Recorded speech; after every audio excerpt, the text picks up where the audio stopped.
Hello guys, good morning. So, ang ganda ng araw ngayon, maaraw, di maulan, oh. Diba? So, yan. Ito yung pagkakataong makapaglaba, maaraw. Pero minsan, moody ang panahon eh. Maya-maya, bigla ng, uulan. So, ba't ba ako napablog?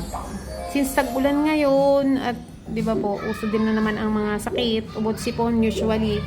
So, ito, i-share ko yung ginagamit ng aking mga anak. Ito. Yan. Calamansi concentrate with honey. Available po yan sa Robinsons. So, tingin ko naman effective sa kanila to. Kasi ako, bago maggamot, hiniherbal ko muna ng mga ilang araw. So, pag hindi gumaling, edi tsaka magpapacheck up at ang gagamot. So, since gumaling sila, edi mas maganda, di ba? Mas makakatipid.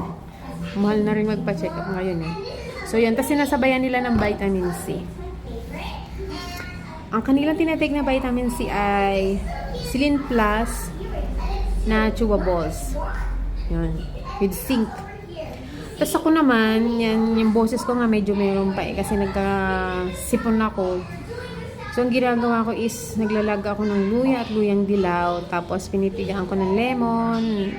Then, nilalagyan ng honey. Or, kaya, pagka wala akong nilaga, so, ito ang tinitake ko. Turmeric. Sinaling ko lang siya. Yung sayamang bukid po na 10-in-1. Yun. So, nainom ako noon. Tinitimpla ko sa mainit na tubig. Teaspoon lang sa isang baso or isang tasa.